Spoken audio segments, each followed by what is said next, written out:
right, everybody, it's 420. You know what that means. It's National High Time. Time to get your smoking utensils out and spark up. Everybody ready? Here we go. Hey, good morning, good morning. Welcome to Boss Radio Sports. This is the sports edition, man.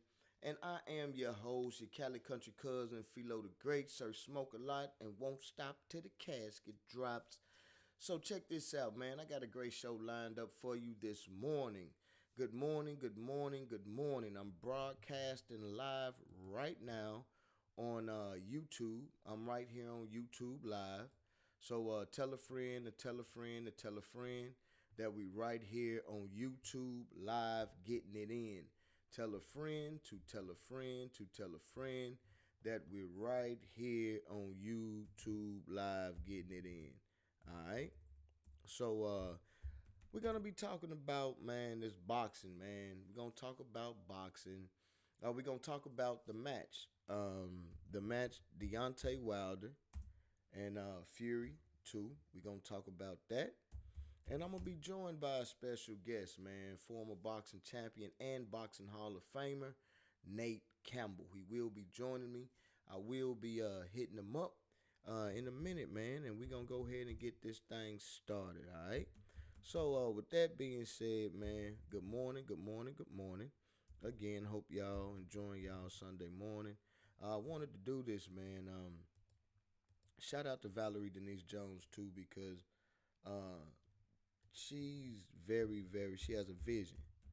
And anytime that she has a vision, man, I want to try to come through with it. So she had a vision. So we're doing this now, man. And I'm sharing it right now on Facebook, man. I'm sharing it right now on Facebook. I'm sharing it right now on Facebook. So with that being said, man, I am the one to let you know what it's all about. Then you take a hit and you blow it out. I'm going to see y'all back here after the intro, man, and I'll be joined by my special guest, Nate Campbell. Let's get it.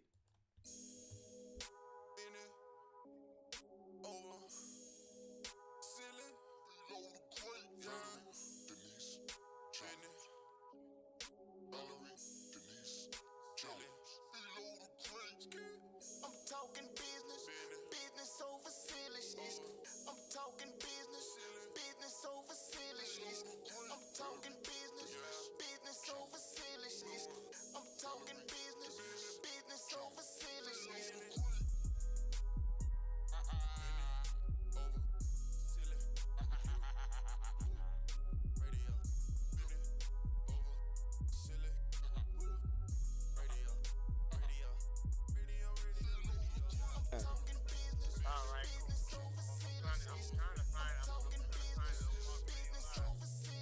We live right now, so you just go to Boss Radio Live, and it should be on there. You should see a slideshow right now playing. Yeah, I see right now. I'm talking chat. I'm on the chat. Right. So we finna go live. We in here. All right, so you just stay right there.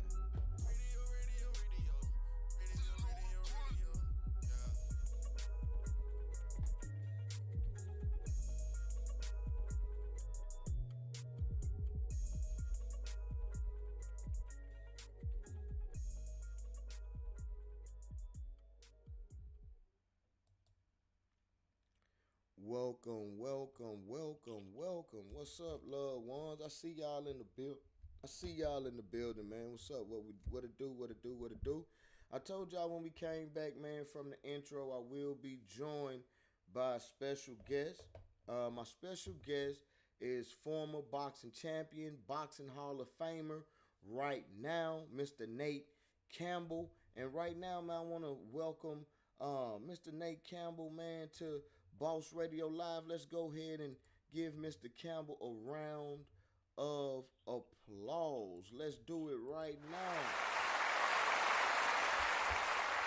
Welcome. Nate, welcome. You in the building, sir. What's going on, man? How you doing, man? Hey, I'm doing good this morning, man. What's going on with you this morning, man? I appreciate you joining. Man. Thank you, man. In the process of we're moving gyms. Been moving gyms for the last day or so. So, man, I'm turning the U-Haul truck today. So I'm in these streets, as they say. Right. So, man, check this out. I wanted to get with you and shout out to Valerie Denise Jones as well, because I know Valerie, she the one really asked me to really talk about this boxing thing, man. This Deontay Wilder Fury, Tyson Fury 2, and who better to talk about it than somebody who's been part of the sport, been a champion himself, and now in the Boxing Hall of Fame as a boxer. So I wanted to ask you some questions really regarding this Wilder Fury because I've been hearing a lot about Deontay, man. Deontay, I've been hearing that he really doesn't have the skill. Number one, he's not a skilled boxer. He's just a heavy puncher, and if he catch you with a good punch, he can get you like that. So I did hear that, and then also, I wanted to talk about the story behind the story to see if you really knew any information, had anything you wanted to share with the people regarding Deontay Wilder. I heard that, did some research. Deontay Wilder, Tyson Fury was on drugs, had mental health issues. Deontay Wilder got him back in boxing. Now that he's back in boxing, he beat him and took his belt, man. I heard the first fight, Fury was supposed to win. They called it a draw. And then the second fight, I happened to see the second fight. I didn't see the first one, but I did watch the second fight. And the second fight, man, he really beat the brakes off, buddy. It wasn't one close. Okay. So I just wanted you to come shed some light on that, man. You got it. Let's get it. Well, man, thanks for having me. First of all, man, thanks for having me. Thanks for allowing me to be on your platform. Man, it's just so much I could say about that fight, but I'm gonna start here. Let's start here. Tyson Fury actually won more rounds, and Tyson Fury has won more rounds than Deontay Wilder has in both fights. Mm-hmm. I think Deontay Wilder. I think he won more rounds. He won more rounds against Deontay Wilder than anyone has ever won against him. He's not a puncher. Mm-hmm. By no means a puncher. He can be rough, but he's a gritty fighter. Okay. He's a gritty fighter. You know what I'm saying? He's a gritty fighter. And I think his grit is what was too much for Deontay. So Deontay, has he, to your knowledge, Nate, and you know talent, you know skill when you see it. To your knowledge, has Deontay fought anybody?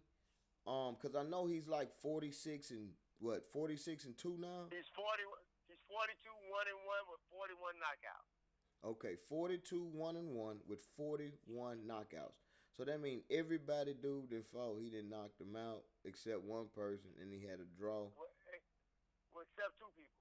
Okay. He didn't knock out Severn the first time when he won the world title, but he came back and knocked Severn out in one round. Then he fought Tyson and they drew, and then came back and got stopped by Tyson. Okay. All right. So Deontay, man, his skills. So the people that he's fought, are they been contender worthy, or has he been handpicking his fights? Well, no offense. I'm gonna be honest with you. I've been saying this for years. The heavyweight division is probably as weak as it's ever been in my lifetime. Okay. I've never seen a weaker overall crop of fighters. That's my opinion, and that's a lot of opinion. That's my opinion. I'm the one that says it. All the other guys that I associate with say the same thing. So they're not, by no means are they anything special. So he's the most special puncher in a mediocre group of guys. Man, so Deontay, now I find dude to be very arrogant. I find dude to talk a lot. I find him to pretty much be more concerned about the spotlight, showtime, and not more about the craft, the skill, him really being a man of integrity. I don't know the guy personally. I'm saying these things based on how I've seen him in the media, based on how he spoke, based on how he's presented himself when the cameras has been on him. So, behind the scenes, man, is this dude this way, or is he just putting on for the cameras? I think that Deontay's always been an athlete, so he has that athletic arrogance about him that we all have. And if a fighter isn't arrogant, I wouldn't want to train this stuff anyway. I'm gonna be honest with you. You gotta be arrogant to some extent. You gotta believe you gotta believe that you are that good, but you gotta work like you want to be better. Judging by the way Deontay boxes, and from a lot of the stuff that I've heard, other people say he ain't working on his talent at all. He's not his skill. He believes what he said the last 5 fights. You got to be perfect for 12 rounds. I got to be perfect for 1 second. Wow. Well, to me, that's why in my opinion, that's why his eardrum busted. Because if you don't have the skill, you don't know how to defend yourself properly, bruh. And so you just looking for one. I love Deontay. I love Deontay, and I tell anybody that. I love Deontay, and a lot of guys don't know why. I'm like, I love him because this young black man did basically what I did. He learned on the job. It took him. He had about the same amount of amateur fights I had. Basically about the same record. Only thing was he went to the Olympics. I didn't. They called me to go to the Olympics after the guys that got in trouble and didn't make weight, and I had already went pro. If I'd have waited just another 30 days, I'd have went to the Olympics in 2000. Right. Because I was one of the top guys in the amateurs, and I had the same about record he did. You know what I'm saying? So I love that Deontay Wilder did it the way he did it. But I also hate the fact that he's a prisoner of his power more than he is you know what I'm saying? A student of the game. And you got to be a student of the game. You know what I'm saying? So do you think, in your opinion, Nate, real talk, do you think Deontay can get there to regain his belt? If we have a Tyson Fury, Deontay Wilder 3, do you honestly think Deontay has it in him to be able to beat Tyson Fury? Does he have to train more, or does it like he can train all day, get the skills all day? He's just not a skilled boxer and won't be at this point in his career. I think that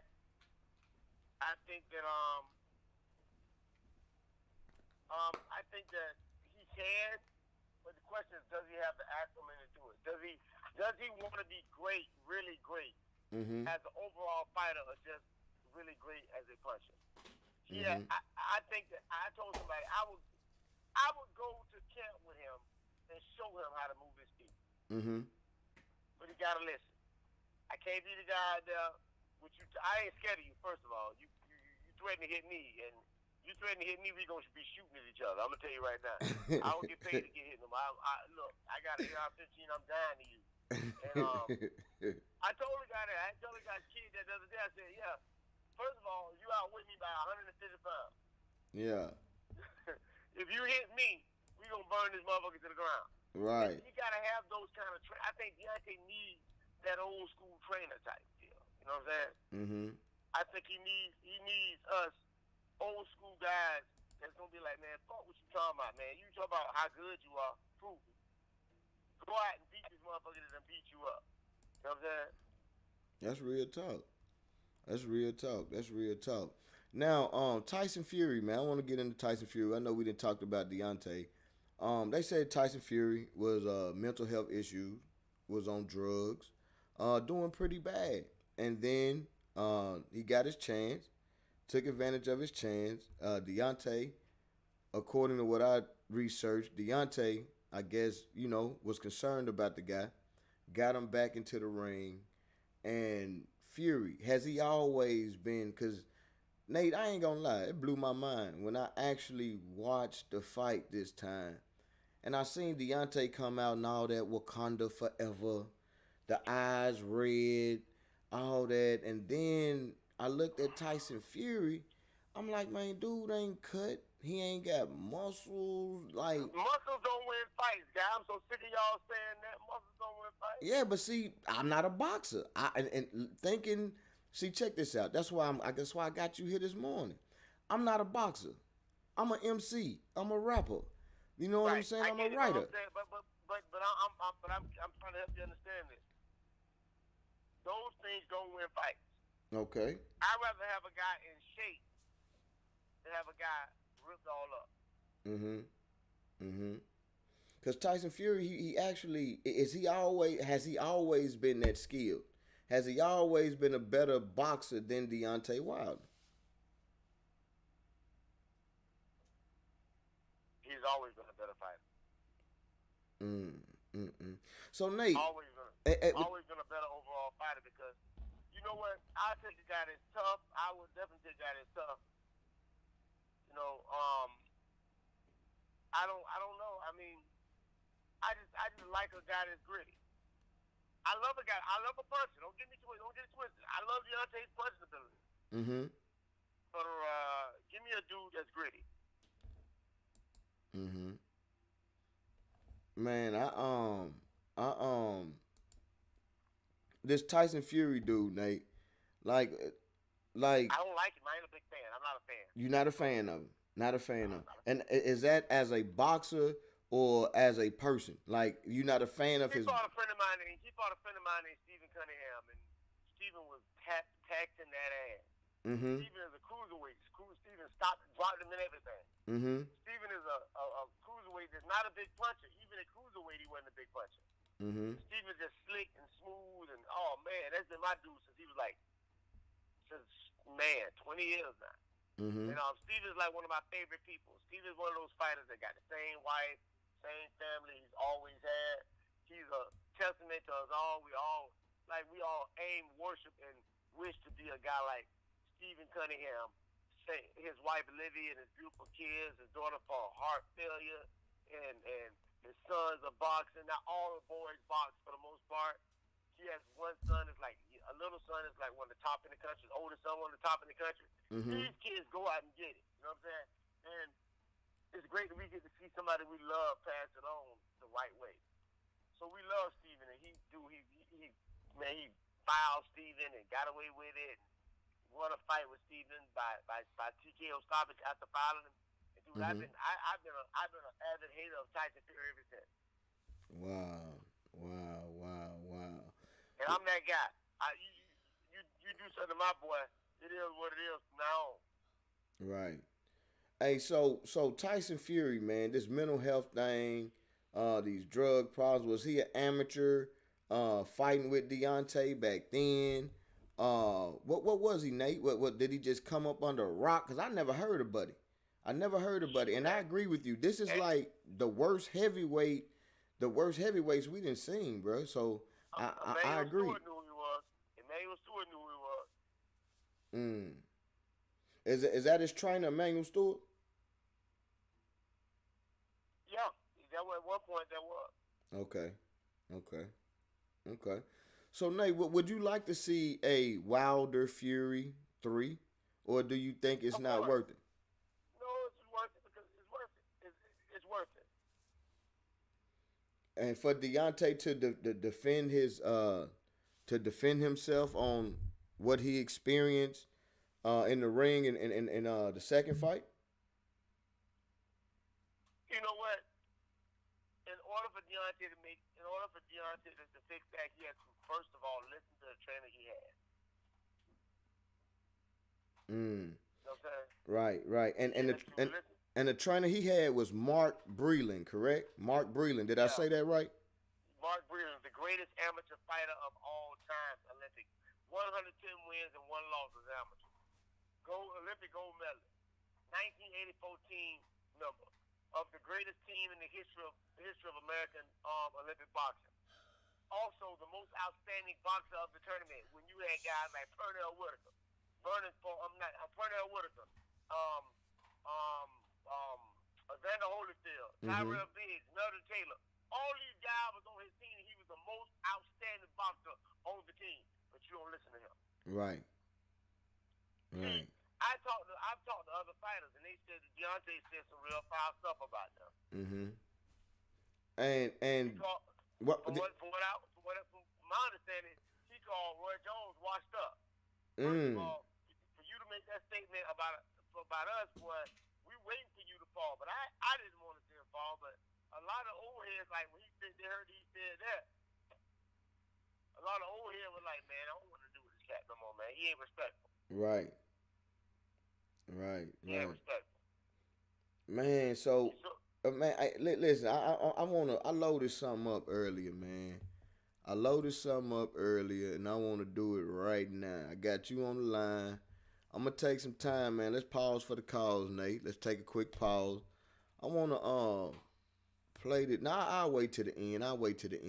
What I'm going to do, though, because you brought up Roy Jones, man, and I loaded up one of them songs by Roy Jones, which is the I Smoke, I Drink. That was my favorite jam. That was my favorite jam by Roy Jones Jr. You know what I'm saying? And I miss Roy. Man. I miss him being around, man. Roy was a very electrifying boxer, man. He was a very electrifying boxer, man. And I never forget, man, when he beat that Griffin dude.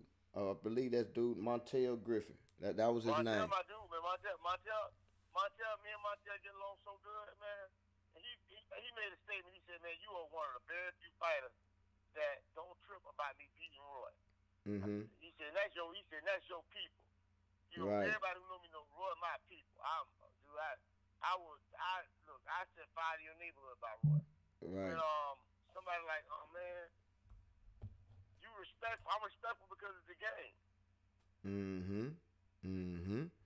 Man, Roy Jones, man, he was that dude, man. He was that dude. And I think that's the issue with most young people now, man, anyway. Most young people don't have no respect. Right. They don't honor the ones that came before them, and for some reason. And I blame it on those ones in my generation that was bad the way that their parents raised them. You know, they felt like their mother was too hard on them, or their father was too hard on them. And they are horrible examples of parenting. And I tell anybody, they're horrible examples of parenting. And you got these horrible examples of parenting out here telling you how to be a parent, and they've never had to be a parent. Not in real life, because they want to be their kids' friend. I myself, on the other hand, I was old-fashioned. I was raised old-fashioned. I was raised, the way that,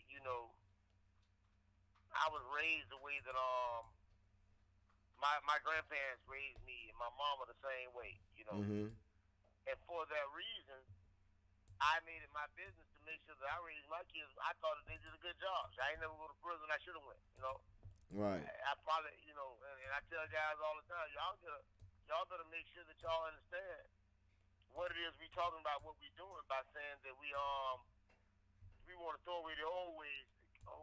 Spanking the kid is slave practice. All right, y'all kids turning out to be some real assholes. And they disrespectful. I done got to the point where now I don't give no quarter to I don't give a young guy no break. If he say something out the way to me, I cancel it quick. I cancel these young cats quick. If I was training this guy, he said something that was disrespectful, I cancel him that day. I don't play. Your mouth, what you ain't gonna do is talk to me any kind of way, and then expect me to give you my knowledge. Right. And I totally agree with that. Nate, what would you like to see in the state of boxing nowadays, man? You got these weak heavyweights. The heavyweight class is not once what it was. From the Alis to the Chris Birds to the Akabeya Buchis. I'm gonna be honest with you. That was around the time it started to decline when those guys. It started to decline around the time, there was a slide after that class you just called. Right. It was a great slide because they were able to take those Klitschko's and get them the belts and then keep them over in Germany, and they can pick and choose who they wanted to fight. You know what I'm saying? Mm-hmm. And a lot of guys, I feel like the problem is great American trainers are going away. A lot of these guys like read a book and they feel like boxing is the only sport that you can throw a towel over your shoulder and say you're a trainer. That's it. That's all it takes is a towel over the shoulder. A towel over the shoulder, and they can call you a trainer. Well, I ain't gonna lie though. The rap game's similar, Nate. I say the rap game's similar. You feel like you distribute a song yourself because distribution is free. You go to one of these distribution sites and distribute your song. Now you a rapper now. You know, I got a song out there. It's on Spotify. So I look at that being similar, man. Just because you can throw a towel over your shoulder don't make you a trainer. You got to know something. You had like you named the accolades of Mark Breland. Nate, everything you done been through, bro, I believe you'll make a great trainer. Training some of these. I train right now, but I train fighters now, but I don't give a damn about these guys and these old blowed up. I know what the accolades are about, and I tell them, you ain't fought nobody. I tell them quick, I do not blow up your ego in the sense that I make you feel good about this bullshit you're doing. I tell you quick, man, get out my face, man. I fought out the front seat of my car. Mm-hmm. You know what I'm saying? I tell them quick, I had to struggle to get where I'm at. And now right. I watch some dude come in with some money and throw some money at you, and then pick and choose the most garbage guys out there. And they've been putting those garbage guys in position so long that when they beat a champion, the champion was garbage to start with. So now your garbage beat that garbage, not all garbage. Mm-hmm. And I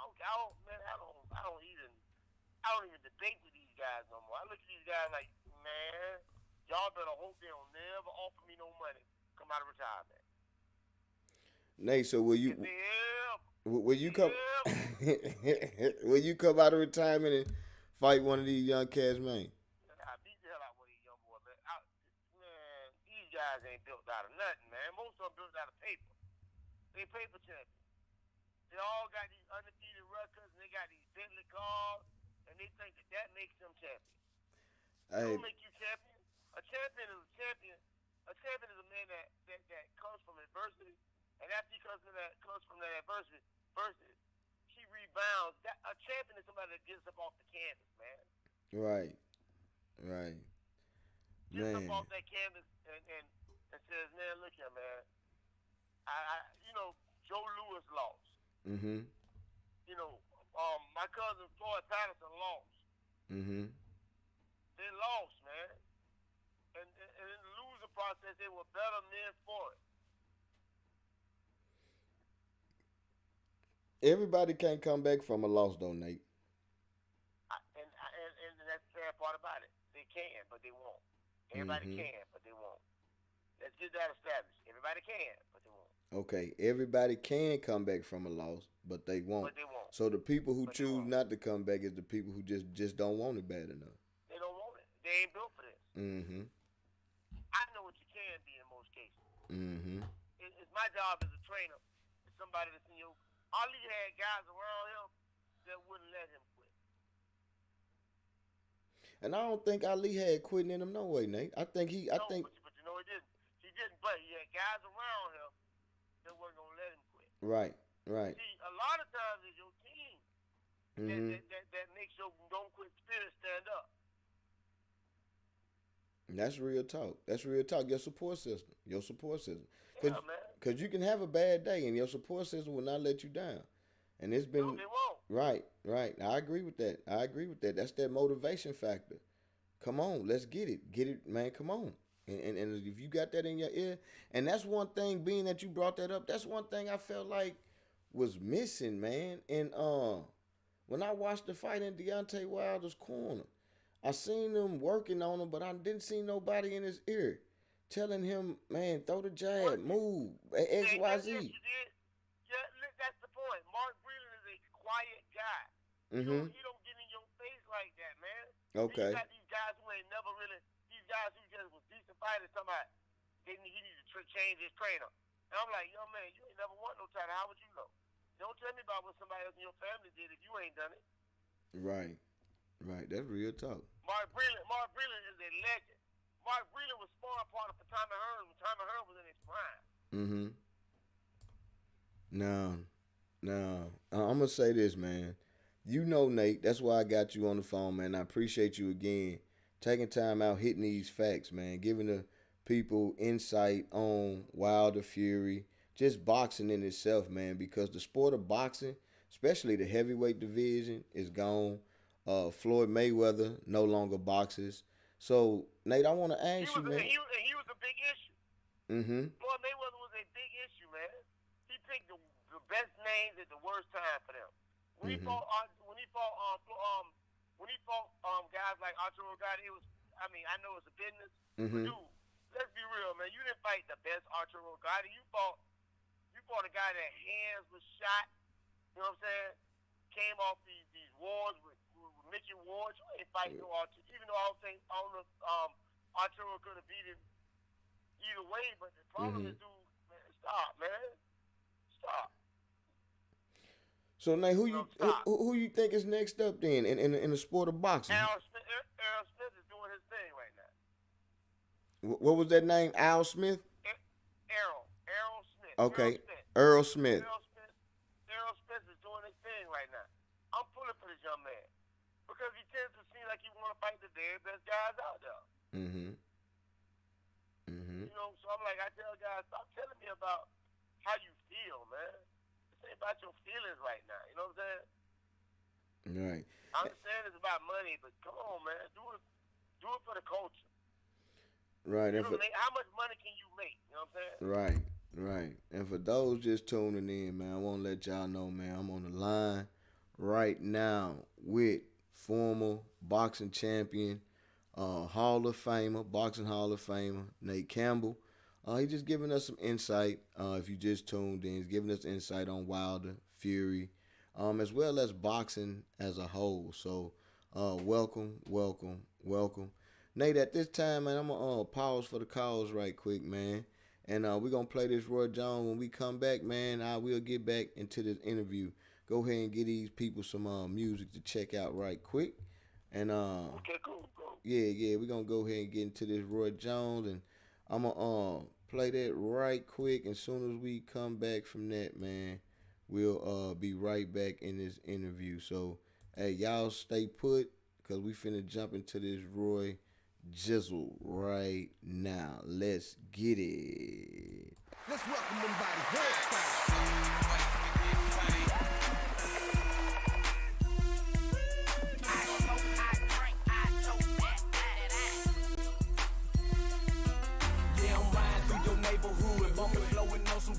I keep a Glock and got a big block underneath my hood. I'm from Atlanta, old school, like some great founder. Right up the street from Florida, Tennessee, and Alabama. I keep a working, keep a pistol, cause these niggas shady. I hit Louisiana just to say what's sound, baby. See, I'm a time of diamonds all up in my watch piece. The wet painted chrome feet and make them watch me. I smoke a drink, I wanna stop, but I can't. So I guess I'm smoking and drinking all the way to the bank, I'm switching lanes, rolling up purple stank. Still sipping no purple stuff, cause I'm addicted to drink. I smoke, I drink. I supposed to stop, but I can't. I'm a dog, I love hoes, and I'm addicted to money, cause do it big then. Do it big, nigga. Do it big, nigga. Do it big, nigga.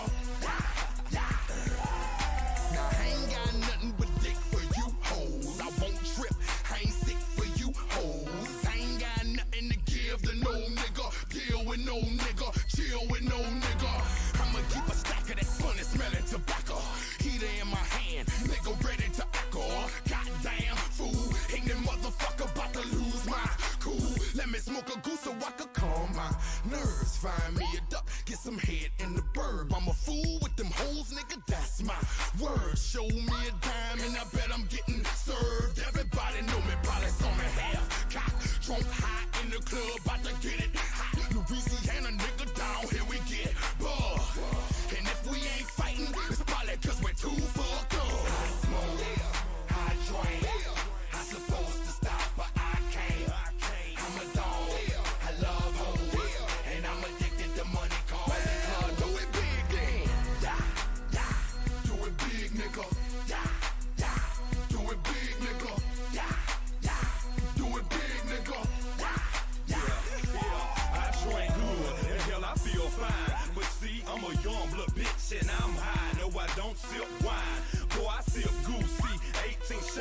Patron, then got me loose. Now we buying out the bar, we pouring up them drinks. Trying to stop this madness, some slizzer, but so I can't see. This is how we do it, my nigga down in the south. Can't stand a fucking hater, now go on and stomp 'em out. Cause see, we do it real big.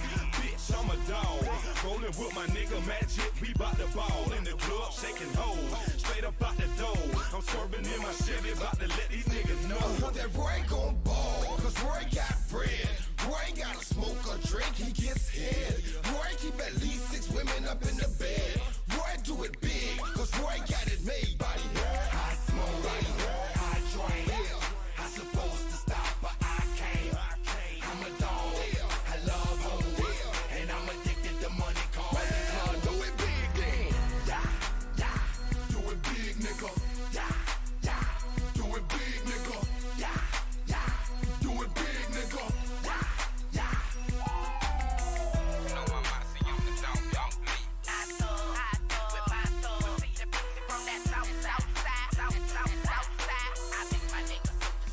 Yeah.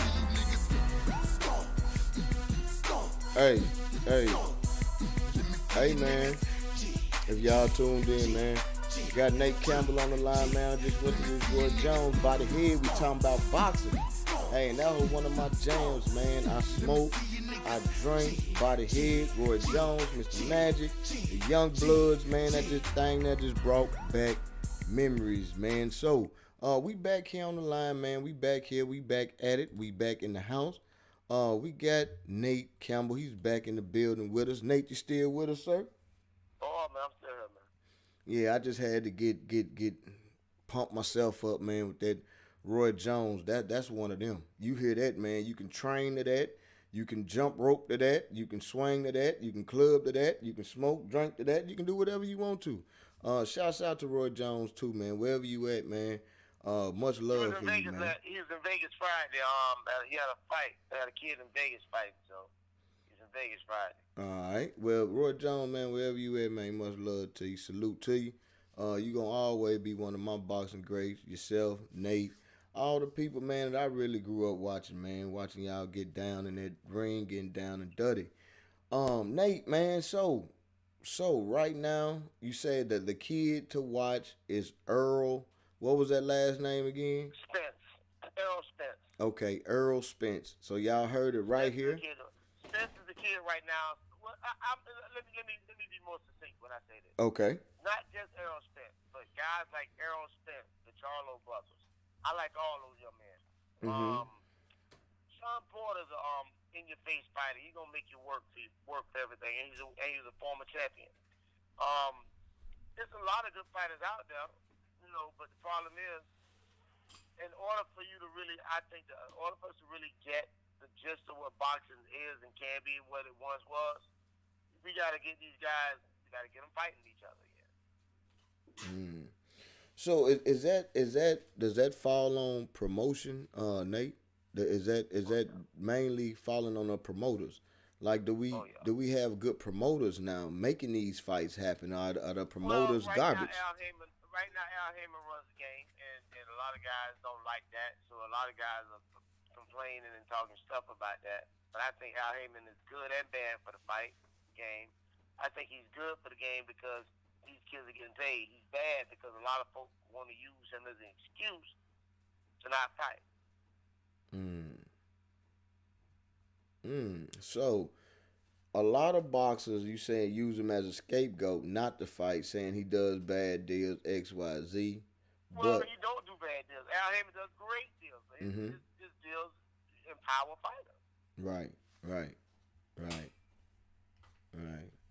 Well, I don't see nothing wrong with that, man. If you empower, I really don't see nothing wrong with that. If you really empowering the boxer, then hey, when at one point does it becomes a boxer's responsibility? It's always gonna be our responsibility, Well, and when I say the boxer's responsibility, Nate, I'm saying that when you say these boxers try to use Al Heyman as a scapegoat. No, not the boxers, the promoters. Okay. All right. There we go. I think some of the bigger fights can't be made because promoters are in the way. Okay. They hate the fact there's a changing of the guard. Okay. I don't think the fighters are gonna die broke. I don't think Al Heyman's guys are gonna die broke, or retire broke. And I think a lot of those promoters don't like that. So in the promotion game, like I know we had Don King. Don King was a promoter. Right now, I Don King was the best promoter I had. Okay. I tell guys that I said it last night on my show. Don King was the best promoter I ever had. Now he wasn't as good for me as somebody else he was for me, but Don King was the one guy I could say was he didn't lie to me about what it was. It was business. So with Golden Boy Promotions, Golden Boy Productions, Oscar De La Hoya, would you consider him to be a top promoter? He was a top promoter, but he was my promoter. He was my promoter after Don King. Okay. And is he? Because I know he's still around. I know Floyd pretty much promoted his own fights. No, he didn't. Not to the end. Okay, not to the end. So who's promoting his fight? Because I know he had like a Golden Boy. Golden Boy. Okay. Golden Boy was signing the big checks, and that was the part that bothered us. That you would give Golden Boy the dates, and you wouldn't give it to you give the guy Golden Boy the dates, but you wouldn't give us the dates. Oh, okay. Got it. Wow. So the state of boxing, is it in a state of emergency, or where do you see it, Nate? Can it be helped? It can be helped. But I think that the problem has to be, I'm going to be honest with you.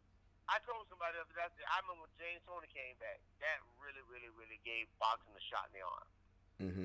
And they were like, well, what you mean? I said, dude, when James Toney came back, he held these young boys to task. He got in their ass. And the problem is, I don't think that they've done their best to make it so hard now for older fighters to be in the game. You know, they made it hard for us. You know, it's harder now to be a older fighter than it was to be an older fighter. And I remember that James. I remember James Lights Out Tony too. James came back in the game and shit on the whole system. Yeah, shout out to you, Lights Out. Shout out to you, Lights Out, wherever you One at, of my man. favorite fighters still. Man, Nate, man, I can talk this boxing, man. Man, I love it. And to have you right here, man. Listen, I got a picture up right now. I don't know if you watching the YouTube, but I got a picture up of you right now with 3 belts. Yeah. Tell me, man, what belts these were, man. Let the people know what division you held your championships in, man. Cause I got the picture up right now. I see 3 belts. Look like you the undisputed champion right there with all. Well, I was unified because now they say they want if you don't have they say unified because for me I wasn't the guy that wanted to be unified. Undisputed. They wanted Pacquiao to be undisputed. But Pacquiao only had 1 belt. He had the WBC. And I had the IBF, WBO, and the WBA. I was the first super champion.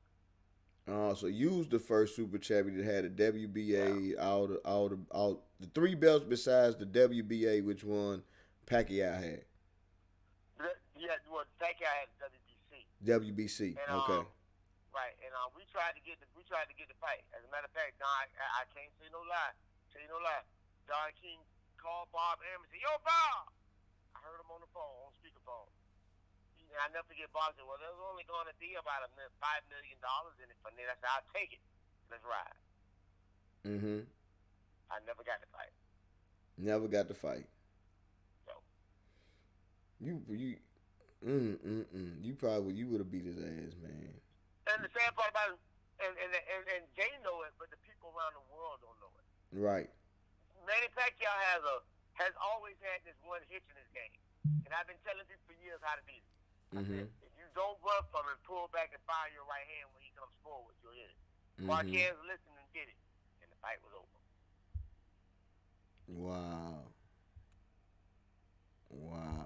So when he fought when he fought Floyd Mayweather, was Pacquiao washed up? Yeah, wasn't washed up, but he was a shell of himself.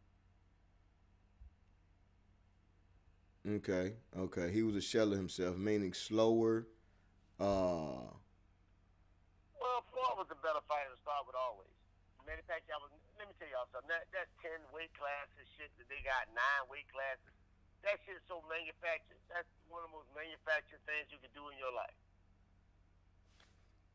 Because basically, Manny Pacquiao did all that stuff, and in my opinion, he was still running up. Right.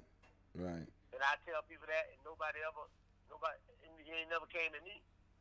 He came at Floyd, but he ain't never come at me. So you never got a chance to fight Floyd. You was already gone when Floyd came in the game. No, man, Floyd was a champion. Floyd left the 130. I came up to 130 to fight Floyd. He went to 135. And so he went down in weight when you went up in weight to fight him. I went up in weight. He went up in weight. And I was willing to come up there because I had knockouts from 126 to 147. Right.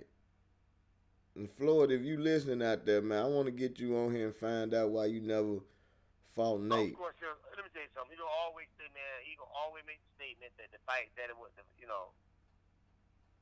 he always, the fight wasn't of the magnitude. You're a damn lie. At the time, I was undefeated. I was undefeated with all knockouts, maybe 1, maybe 2. And that was a great fight to be had. The money, he wasn't gonna make no more money to fight me. No more money to fight somebody else. But I was too much trouble. His daddy said it out of his own mouth. He said, there's 2 kind of people out there. He said, people you fuck with and me. He said, the people you fuck with and they count. Right. And he said, why would I fuck with you if I ain't got you? Adrian Broner threw Floyd under the bus some years back when he said that. Fight to make the most money for the least fight. That's the business part of it. But it also hurts boxing when you do that. Right.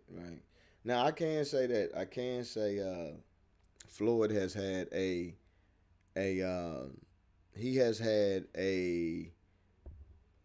track record of hand picking fights, and a lot of people, to my knowledge, don't respect it. You know what I'm saying? They respect the fact that he got money, but when you talk about fight for your life, he ain't the one. He ain't the one. Yeah. So, I didn't seen Floyd, really. I'm like, dang, dude, ain't got no chance. It's only a certain group of people that Floyd fought. I say Sugar Shane was a good fight. No, he fought Shane years too late. How many? You say he fought him years too late? Yeah, man, he fought these guys. And he tell everybody, he don't tell everybody. Somebody gonna tell me, man, he was trying to fight Shane. You a damn lie. Floyd ain't want no Shane Mosley smoke. I said, y'all just stop playing with me. I said, the cool thing about me is I know the game. Right. Well, you're a student of the game, and you actually box. I was there. Right. And that's why I got you on the line, because you was there. You know these gentlemen. You know these people. They know your name. Dude, and they don't say my name. You ain't never heard him say nothing about me, period. And you never will. You'll never hear him say nothing about me. And I tell people that on a regular basis, y'all can talk all y'all want. Y'all ain't never heard y'all favorite fighter call my name. Period. I ain't never heard nobody call you. I ain't never heard nobody to this day say that Nate Campbell, he didn't want to fight me back in the day. He wouldn't have fought me. I ain't never heard nobody say that. I ain't heard nobody. And if you feel that way, come forth and come to my show and let's talk about it. Because Nate, right here, if you feel like Nate Campbell, when he was boxing, that he was scared to fight you when you was at your prime and he was in the game, please reach out to Phelo the Great, Boss Radio Blog, at Boss Radio Blog on all social medias. DM me on Facebook, Twitter, or you can catch me on Instagram. DM me. Any boxer out there that feel like Nate Campbell, former world champion, boxing Hall of Famer, that he wouldn't fight you. He didn't want that smoke. Let's talk about it. Let's talk about it right here. I want that smoke now. They know what time it is. All them do all this talk. I told you the other day, I said, play it if you want them. I said, coming out of retirement ain't never been no issue with me. I said, but the problem is, I'm so tired of these young guys, man. These young guys that ain't never done nothing, man. They get this social media. This social media has made guys superstars who ain't got no business being superstars. Yeah, and it's an easy celebrity, Nate.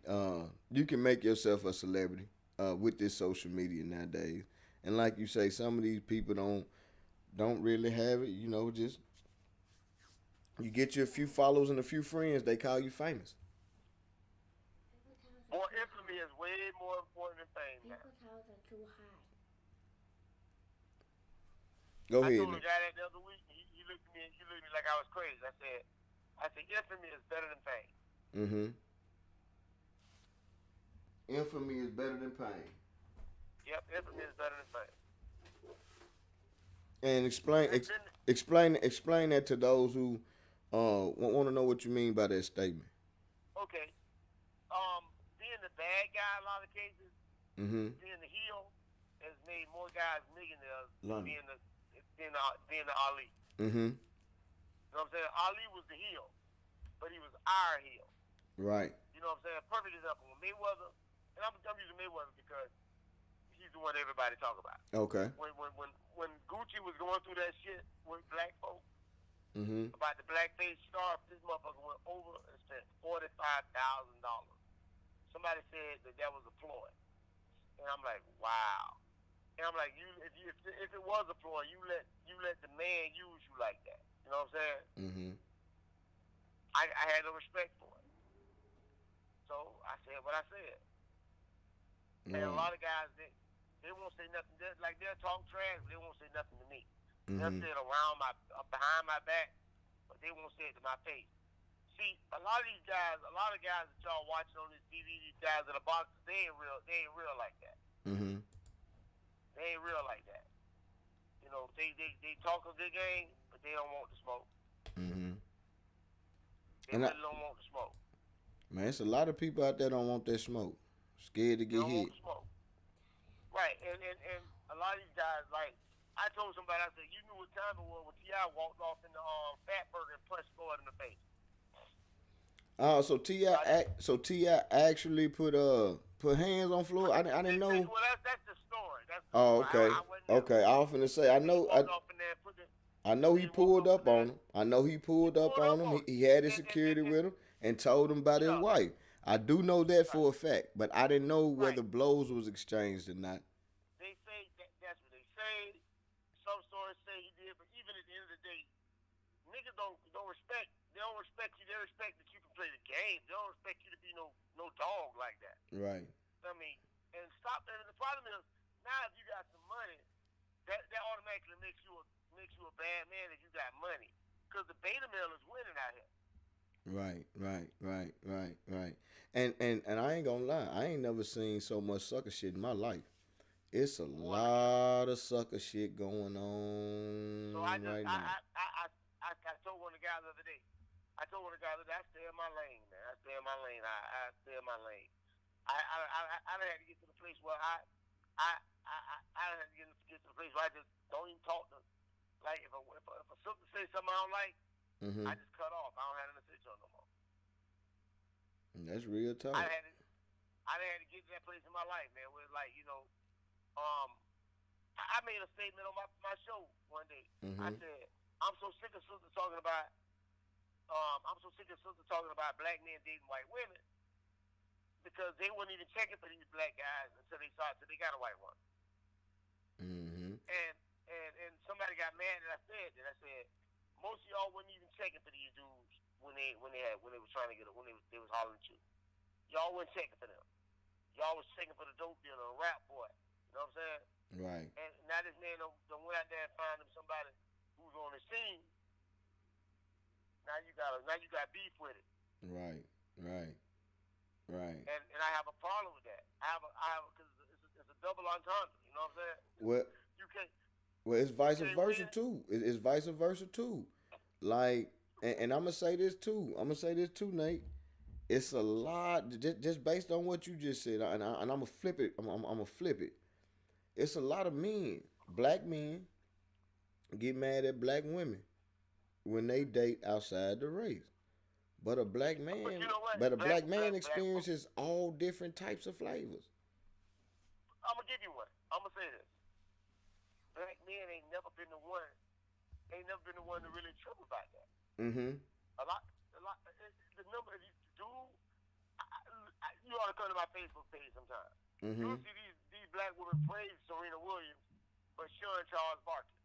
Mm-hmm. And I mean, I'm not a Charles Barkley fan when it comes to whatever, but they shun Charles Barkley. Mm-hmm. But you had like Serena Williams married a pot-licked black guy.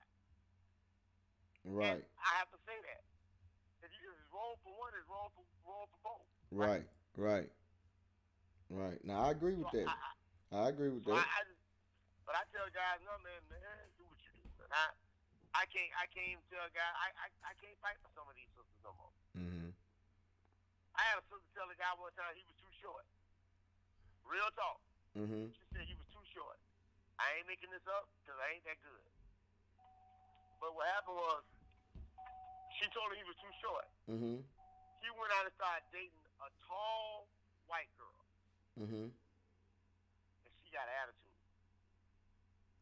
Hold on. So she told her brother, a man, he was too short. So she went and got her a tall female. No, he went and he started dating this tall white girl. Ah, okay.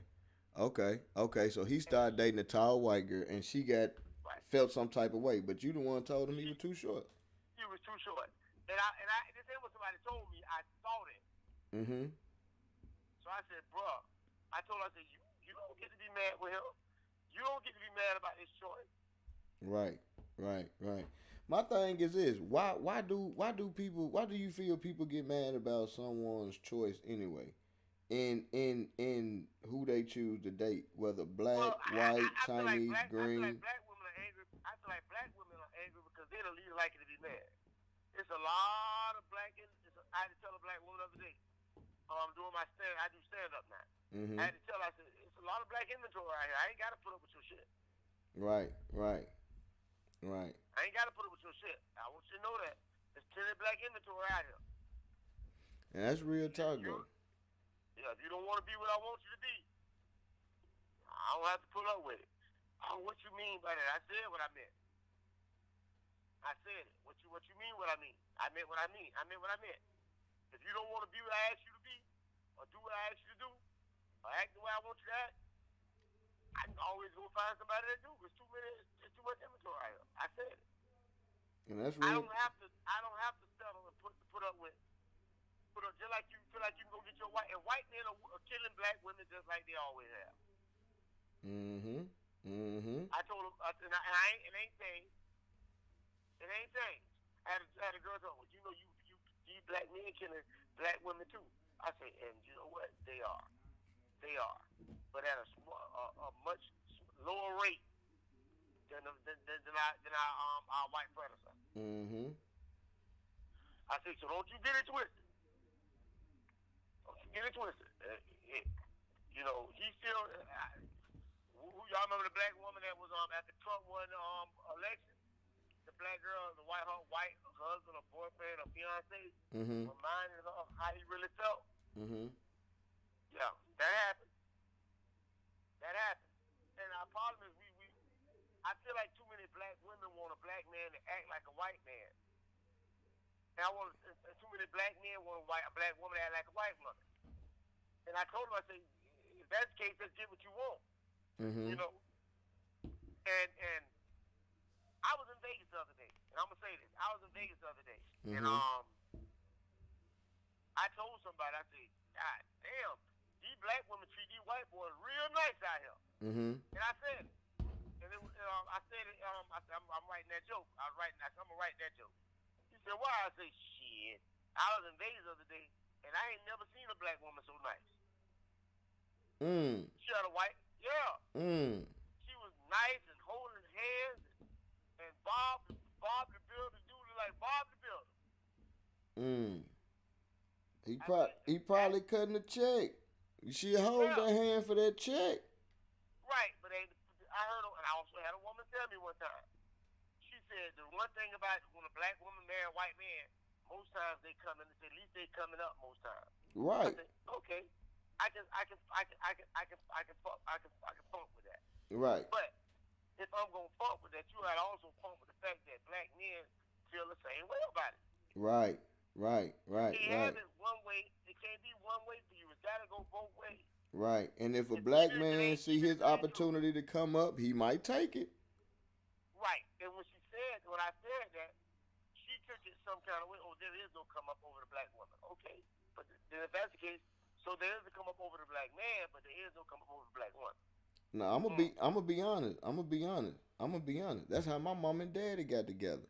That what you just said. My mama come from a great family. You know, my daddy came from a low income family. And when my daddy met my mama, it wasn't no love involved. That man wanted kids to try to lock her down to get into that money, bruh. And that's what it was. So it's been going on. And my daddy told me the truth. He was like, son, I really love your mama. I thought I was coming up. Straight up. Then you realize that she was an outstanding woman, Father. Right. When she left, when she moved to Memphis, Tennessee, and left, and was on her stuff, my mama always been a businesswoman. She was always about her business. And my daddy, Nate, dude never was on this business, man. He was more into the streets and to the neighborhood than he was to the house. And he was always looking for love in the wrong places. Like Eddie Murphy, looking for love in all the wrong places, the old Saturday Night Live, looking for love. But he was always looking for it in the wrong places because he didn't get it from his family. So he was always in the streets, you know what I'm saying, running with the dope boys, and then he became one. You know what I'm talking about? Got high of his own supply, and before you know it, his whole life then spiraled out of control. And not to mention, he ain't got his kids there. The woman took all his kids, so he probably felt like, shit, I ain't got, man, fuck this. You know what I'm talking about? So I understand that. But I tell black men, but I say this, and this is my truth. I tell the young men. I said, let me tell y'all something. No matter what y'all do, brother, get y'all dollars, y'all coins right. Don't be chasing nobody's daughter till you got your coins right. That's real. Get your coins right. I said, because the one thing about it, you give it the right woman, she'll remind you that your coins ain't right. She'll remind you your coins ain't right. Hey, what you gonna do about it? Well, I think this too, Nate. You can't fully be. You can't fully enjoy a real relationship as man if your coins ain't right. Because as man, you're supposed to lead. A woman gonna need something. She gonna want something. You're supposed to take out. And if you depending on a woman to do shit for you, then you ass backwards going into it. Now, not to say that she ain't supposed to come through, baby. I got it this time. Now I want to take you out there. That's great. But when you a man and you HOH, meaning head of household, it's your responsibility to provide. Period. Point blank. Period. Man, and if you're not in a position to provide, like you said, Nate, you need to get your shit together before you call yourself having a woman. But I'm gonna kill your whole game. Provision is not the number one thing in a relationship for a black man and woman, a black man and black woman. It's never been, because for the truth be told, the number one thing is protection. Protection, then provision. The reason that provision became bigger than protection, because provision was protection. If you was providing, you kept that woman in the house, she didn't have to go out there in them streets and be subjected to the racism that she had to deal with on a daily basis. Right. So that they redefined what a man's job was. But provision was never the number one. Nobody want to talk about that. So you saying protection was number one, not to provide? Always number one. It was always number one, bro. From day one to day none, it was always number one. But now you got women that believe the police are protecting when the police's job is not to protect you. Right. Now that's real. It looks like you're crazy. No, that's real. That's real. And so by you saying by them actually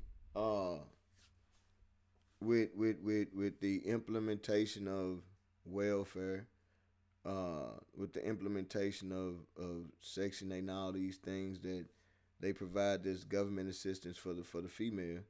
So if that is the case, like you said, number one being protection. If you get rid of that male, then there's the protection. All of it gone. Gone. So when I tell people that, especially women that live on Section 8, they don't want to hear what I'm saying. But they listen to the point.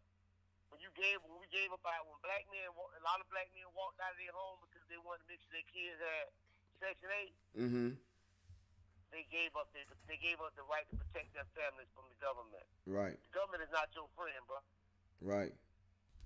And ain't never been. Ain't never been your friend. And ain't never been. Never gonna be. Never been. And never gonna be. And like your you said, your best friend is your woman. And your man. But we lost sight of that for some food stamps in Section 8. Right. So I say that all the time. But I mean, I guess I had a woman call me misogynist yesterday. I said, "Yep, I may be a misogynist, but I ain't no fem. I'd rather be a misogynist than let you feminists run my family. Ain't no feminists running my house. That's real talk. And the feminist movement not running my home. Correct. I'm old fashioned. I fight for mine. See, here's the problem. You know why a lot of my friends that are boxers have a hard time? Why is that? A lot of the ones that came up in my era, they are masculine men. You ain't finna come at us with no femininity in my home. I got to fight, bleed, spit blood up, urinate blood, and you gonna tell me no?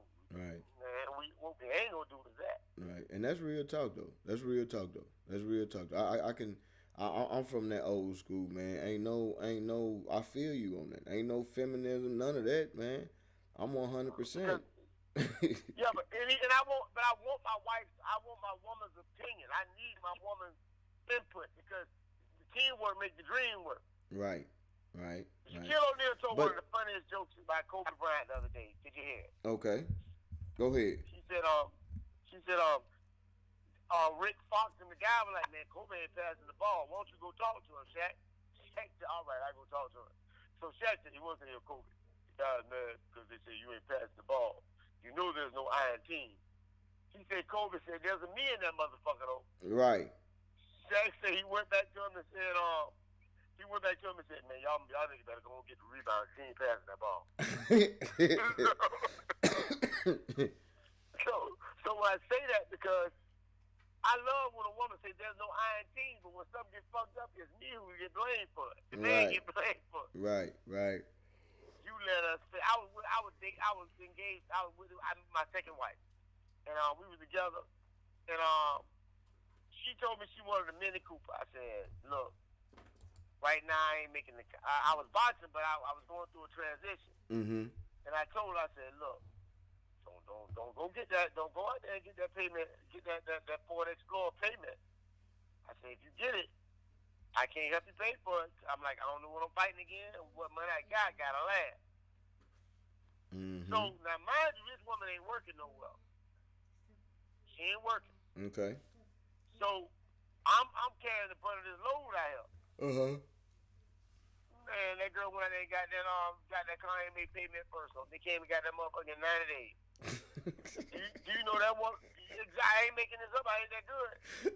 That helper got mad with me and cussed me out. You let them take my truck. I didn't let them take shit. I told you not to go get it. Right. And my issue with that is so much anger.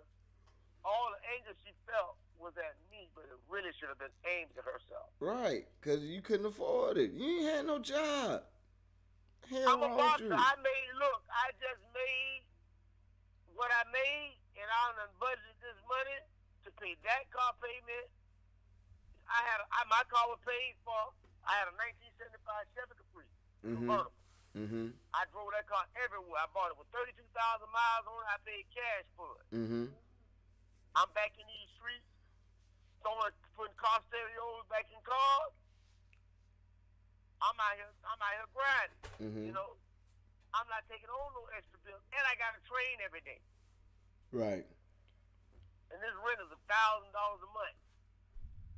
You got 3 kids. I got 3 kids. I got 6 kids, basically. Right. And I got to pay this child support every month, like clockwork. And that woman, boy, she blamed me. It wasn't no team in it. You let my car. What you say? You let my car get taken. No, I'm not. Yeah, you let my. I'm like, no, I told you not to go get that motherfucker. Right. And you went and got it anyway. Like I'm just gonna change my mind. Yeah. She showed up to the house with a paper tag on that motherfucker. Yes, she did. And I tell people that I say, dude, I'm telling you, man, you got this paper tag. That means you gotta pay, man. Right. That's called a drive out. Yeah. And when I got married to her, before I got married to her, I started making that real bread. I bought a new car just for her to use, the one she wanted. And all she had to do was take the vehicle that I bought for her, and I bought her a vehicle. We weren't together, and I gave her the money to get this vehicle. Because she had kids. We weren't even together. I gave her the money, I think $4,500 or whatever it was, to go get this. She went and bought an Acura CL, some little CL. She went and bought that car, and I was with another girl. She was seeing another guy by that time. She started seeing another guy after I got out of the car. She started seeing another guy. I was cool with that. I did what I did because I did it for the goodness of my heart. That motherfucker called my girl and told my girl that me and her that I bought her a car. And I told somebody, I said, bro, nobody's more vindictive than a woman that don't want to see you happy. Right. And that's real talk. And my dumb ass went out there and married that motherfucker. After about a couple of years of this, that, and the other, we got back together. I married this motherfucker. I told one of my fighters, I said, boy, don't you ever go back like that. Right. I said, don't you ever go back like that. I said, I'd rather you go get a white woman if you gonna go back like that. I said, 'cause she caused me more heartache and headache than I ever had in my life. I said, I knew that was my enemy, but I said, and that was a joke. And I told that joke. I'm at the white one. He broke out laughing. He said, I know you lying about that. I said, yeah, I'm lying, but it sounded good in the joke. And and he like, man, what do you do? I said, I don't know what you do. I don't know how you deal with the woman of today. I don't know how to. That's why I'm single. I don't know how to deal with the woman of today, and I ain't trying to. I ain't trying to. God was like, man, but what you do? I'm like, I ain't saying I don't get laid. I just don't want to deal with the woman of today. Right. Well, I know some of them make it hard, man. Just mainly because of this independence thing. Most of them feel like they don't need no man. Until them goddamn tires get bald and that oil need to be changed and something happen on around that house that, you can't work out yourself or somebody run up in your shit. And like you say, that protection factor. We need each other. Men and women need each other, man. Point blank period. Black women are the fastest group going to get concealed weapons license. What's called it? What you finna see over the next few years is black women shooting black men and killing them. Not white men. They're going to kill black men. I predict that to happen. Because they don't see no value in us. They don't see value in us. And what I predict is you're going to see black men fighting back. And that's going to get ugly for us, the people. And let me tell you something. Remember when I told you about black women supporting the LGBT? Right. You and all that? I said they going to think it's a game, so they start trying to take their place. Right. What you notice? I told you that. I mean, you was here in Jacksonville. Yeah. And I told you that. Yeah. Same thing. Yeah. I told you the same thing in front of a group of people. They said, "Oh, man, you're a conspiracy theorist." So as I'm sitting here on this phone with you, right. What is black women doing? Are they mad with the LGBT for trying to take their place? Right. Well, I ain't gonna lie. That LBGTQRSTUV, whatever, all them damn letters. They serious about their movement, bruh. They just don't talk. They out here moving and making shit happen. Like they getting laws changed. They getting acts. They getting shit that's getting writ in state legislation. You know what I'm saying? Like we're the only one playing. They do it. They're passing those laws. They're passing those laws for one reason. They're passing those laws to weaken black civil rights. Correct. Because you can find relief under the LBGT, but you can't find relief being a black man. That makes sense? It makes perfectly sense to me. Perfectly good sense. And I want the people to comment, man. I know it ain't a lot of y'all on live right now, but when y'all go back and watch this, because we do promote it, man, y'all comment. Leave comments, man, because it's been a great conversation, man. Nate, we didn't hit on everything, bro. We didn't talk, and I love this. I love this, bro. We need to do more of this, man. We need to find out how we can, do more of this. I need to come on your show, support your show, man, and we'll do more of this. You're welcome on my show anytime. And I got a new guy to co-host with me, my brother David Emmanuel, and we both do comedy together. Mm-hmm. And a lot of the stuff I'm saying, I'm a shape in the jokes. Right. I'm a shape all this stuff in the jokes. And one of the guys was like, man, God damn, man, your humor can be dark at times. I'm like, man, life is dark. Life is dark right now. As a black man, the safest place to be is a lipstick and high heels.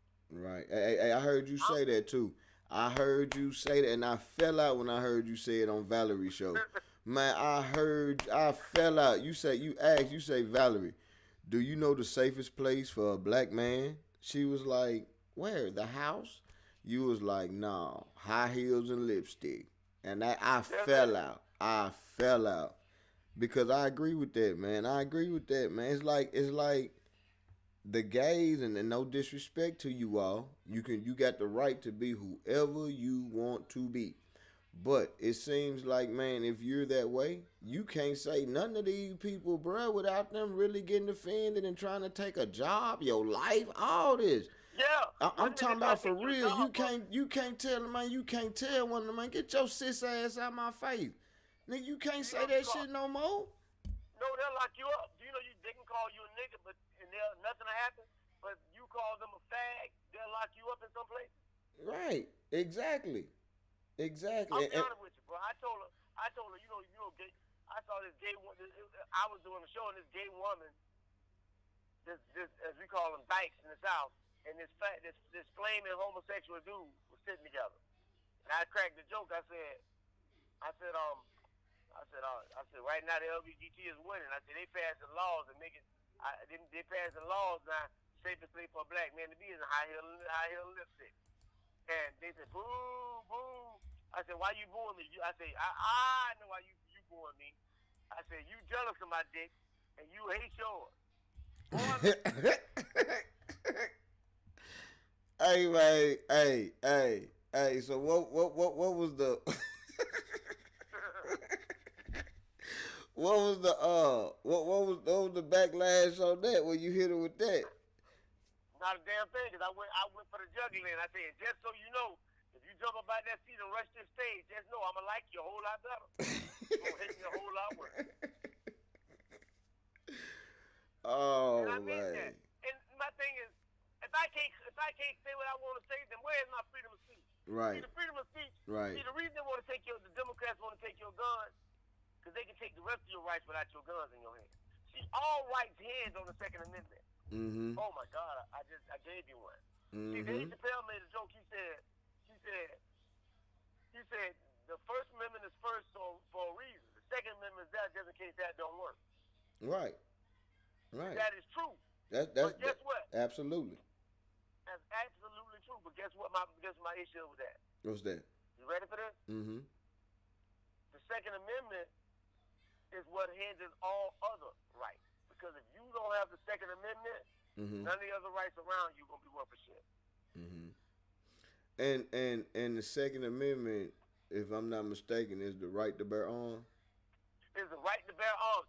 It shall not be infringed. And every law that they're writing infringes on the Second Amendment. Background check, who law, all those infringe on the right to bear arms. Mm-hmm. It says shall not be infringed.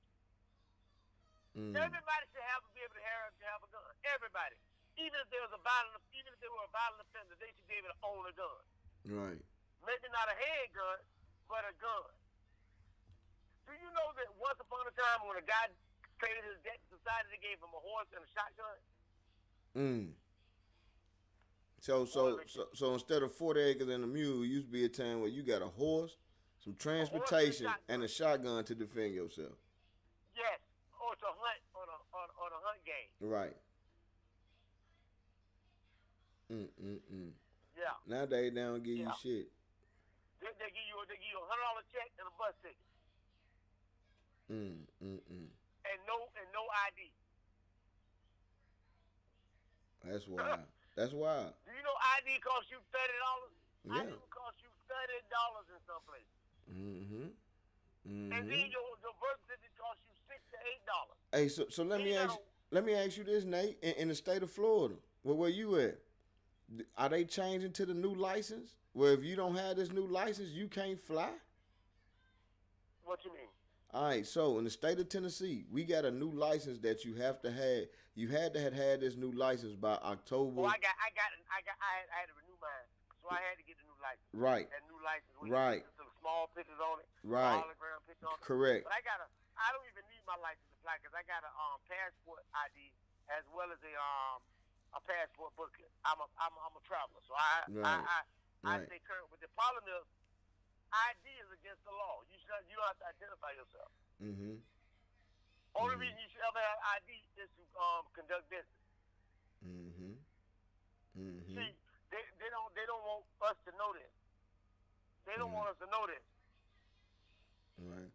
And a lot of people don't understand, man. You don't have to show a police officer your ID on a basic traffic stop. Not.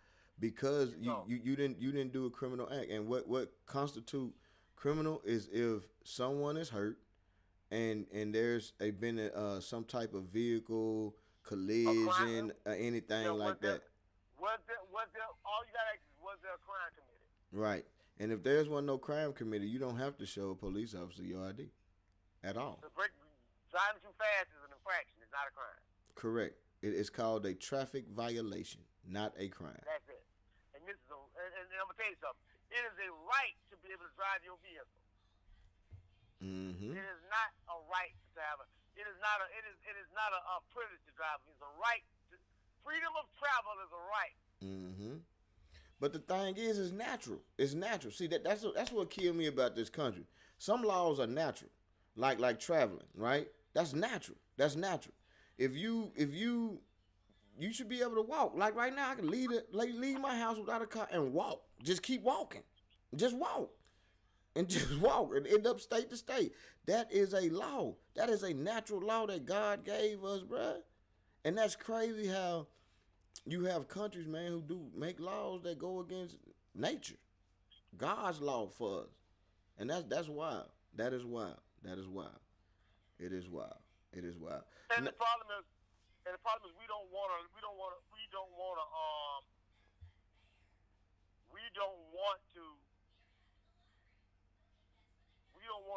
want to learn the law because then we see the problem is if we responsibility. Know this, then we're responsible. Right, responsibility.